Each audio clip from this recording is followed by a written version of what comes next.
विद्या का प्रयोग केवल अविद्या के नाश के लिए है, और जहां विद्या का नाश हुआ, नाव की जरूरत केवल नदियां पार करने के लिए है, फिर कोई जरूरत ही नहीं है। किसी मंत्र का काम ये नहीं है कि आप जीवन मंत्र, किसी क्रिया, किसी विधि, किसी साधना का काम ये नहीं है कि आप जीवन भर उसमें लगे ही रह जाएं। ये तो ऐसी सी बात है कि नदी पार करनी थी और जीवन भर नाव में ही बैठे रह गए।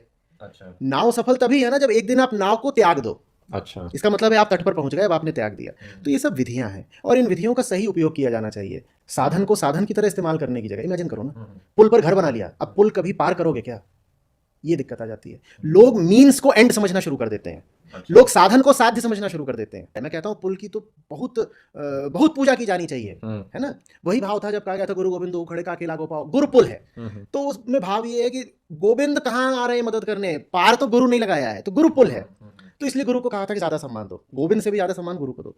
देखो यहाँ श्री जी की छवि नहीं है, यहाँ हमारे गुरुदेव भगवान की है। श्री जी दूसरे नंबर पे, पहले नंबर पे गुरुदेव भगवान। गुरु वाणी हमारा जीवन, भगवान तो पहले भी थे ना, गुरु रूप में आकर उन्होंने जो कृपा की, इसलिए सबसे पहला हमारा दंडवत और सबसे पहले हमारा सुमिरन गुरुदेव का होता है। उनकी कृपा से ही सतमार्ग है, हम श्री जी को पहले नहीं। नाव डूबी भी नहीं तो भी आप जीवन भर नाव में ही बैठे रह गए।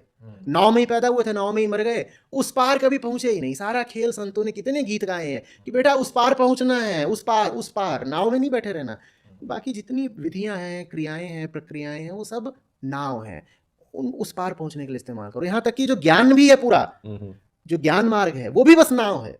जब आप उस पार पहुंचते हो ना तो ज्ञान भी नहीं बचता। तो विद्या और अविद्या दोनों, एक है विशुद्ध प्रकाश करने वाली और एक है अंधकार करने वाली, लेकिन अपना स्वरूप इस प्रकाश और अंधकार से बिल्कुल परे है। पर प्रकाश में ही हम देख सकते हैं, अंधकार में नहीं। इसलिए ज्ञान का प्रकाश हुआ और उसे समझ गए, अनुभव किया, खत्म। अब ज्ञान और अज्ञान दोनों से कोई मतलब नहीं, क्योंकि किसका ज्ञान कौन करे? जिसका ज्ञान करना था वो मैं ही तो निकला, मैं ही तो था।